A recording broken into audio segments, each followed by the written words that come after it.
Africa Unrestricted, Episode 6, Money That Leaves, How Africa Loses Its Wealth.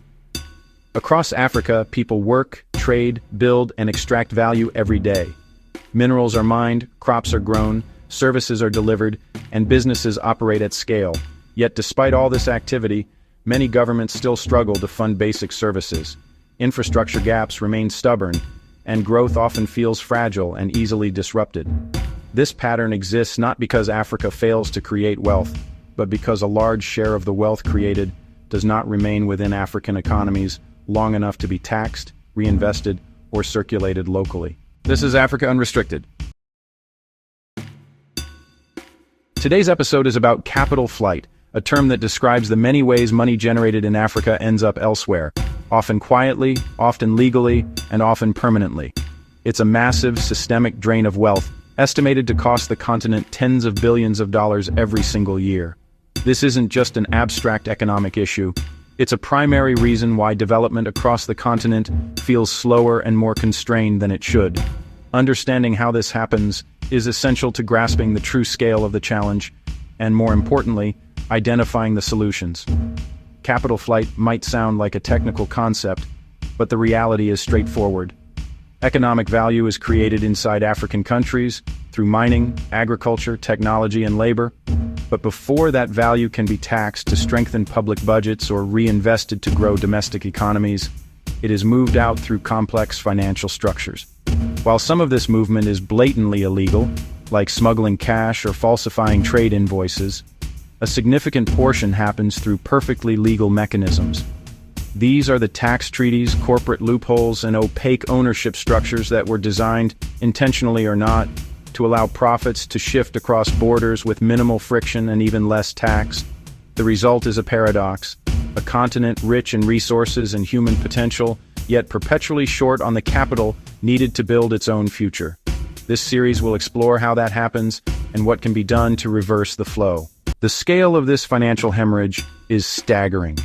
By the early 2020s, estimates from the United Nations Conference on Trade and Development placed the annual loss for Africa at over $88 billion. This isn't just a number on a spreadsheet. It's a torrent of capital flowing out of the continent through a complex web of illicit financial flows, aggressive tax avoidance by multinational corporations, and deliberate profit shifting. This outflow represents a massive transfer of wealth, draining resources from the very economies that generate them. To put that figure into perspective, it completely eclipses the total amount of official development aid the continent receives. For many nations, this lost revenue is equivalent to, or even greater than, their entire national budget for critical sectors like healthcare or education. It's the money that could have built thousands of schools, paved tens of thousands of kilometers of roads, or trained and equipped an entire generation of doctors and nurses. This means that even as African economies grow and generate substantial wealth, the development gaps not only persist, they are actively widened by these outflows. One of the most common and insidious mechanisms behind this loss is trade and transfer mispricing, a key form of profit shifting. This sophisticated process allows multinational companies to decide where their profits appear on paper, regardless of where the real economic activity happens. A company may operate highly profitable mines, vast farms, or bustling factories in an African country, extracting valuable resources and leveraging local labor. However, through internal accounting maneuvers, it can arrange its books so that profits are officially recorded in a separate, low-tax jurisdiction, often a place where the company has little more than a mailbox. Simultaneously, costs are artificially inflated locally, further eroding the taxable income within the African nation, leaving public coffers empty. This practice, known as transfer pricing, is widespread and legal in many forms, yet it explains why resource-rich countries often collect far less revenue than the value of what they export would suggest. Zambia provides a clear illustration of this dynamic. The country is one of the world's major copper producers, supplying a metal that is essential for electricity networks, construction, and modern technology. For years, copper exports generated billions of dollars globally, yet the tax revenue collected inside Zambia remained modest relative to the value leaving the country. largely because profits were shifted abroad before taxes were assessed. In effect, Zambia supplied the copper, while the value created further along the chain was captured elsewhere, leaving public finances under pressure despite strong export volumes. When governments cannot collect enough revenue from economic activity, borrowing becomes the default adjustment tool. By 2023, Africa's total external debt exceeded $1 trillion, even as significant amounts of African private wealth were held safely outside the continent, in foreign banks and financial centers. This creates a structural contradiction in which countries borrow at interest to fund development, while wealth generated domestically accumulates abroad, reducing policy space and increasing vulnerability to external shocks. Before we continue, a quick pause. If you've stayed with this video so far, it means this topic matters to you.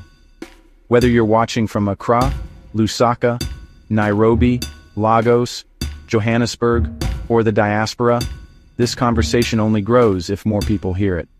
If you want to support the work, liking the video helps, sharing it helps even more, and subscribing helps us keep doing this consistently. Even doing one of those makes a real difference. Alright, back to the video. To be clear, the challenge of capital flight is not unique to Africa. Wealthy countries across the globe contend with sophisticated tax avoidance schemes and the persistent lure of offshore finance. Trillions of dollars are estimated to be held in tax havens, depriving governments everywhere of essential revenue.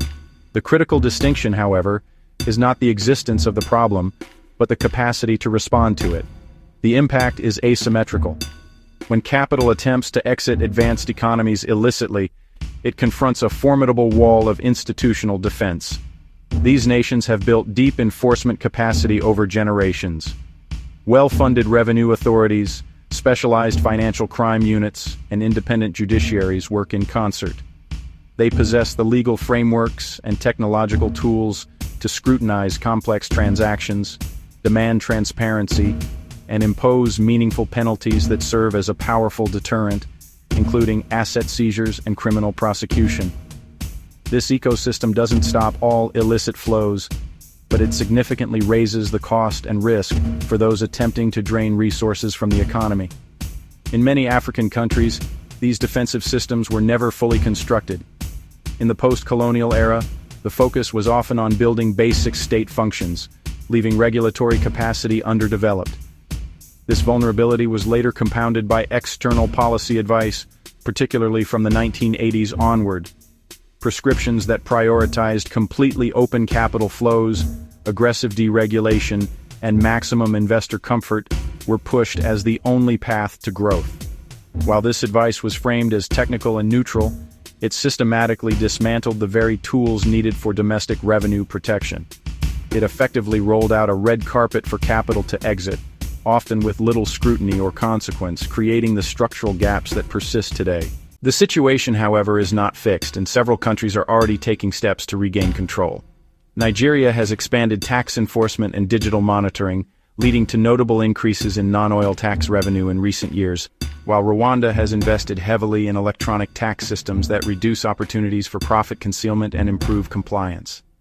Botswana offers another example, having negotiated mining agreements that ensured a greater share of value and revenue remained within the country, supporting long-term stability rather than short-term extraction. These cases demonstrate that capital flight is not inevitable, but responsive to policy choices and institutional strength. Addressing capital flight does not require radical measures, but it does require confidence and coordination. Governments must first ensure transparency by knowing what resources are extracted, what prices they are sold at, and where profits are ultimately declared, because without visibility, enforcement is impossible.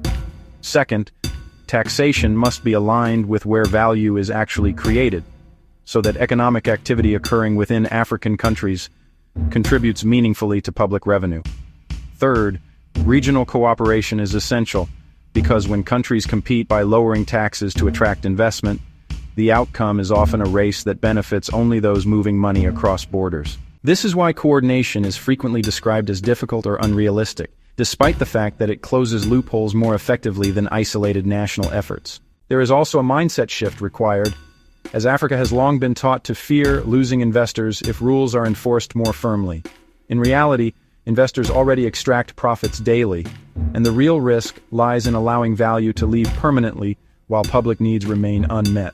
Fair and predictable rules do not deter serious investment, but they do filter out arrangements that depend on opacity and imbalance. Capital flight weakens states quietly, while retention strengthens them just as quietly. Even keeping a modest share of Africa's own wealth would transform public budgets, reduce debt pressure, and expand the range of policy options available to governments.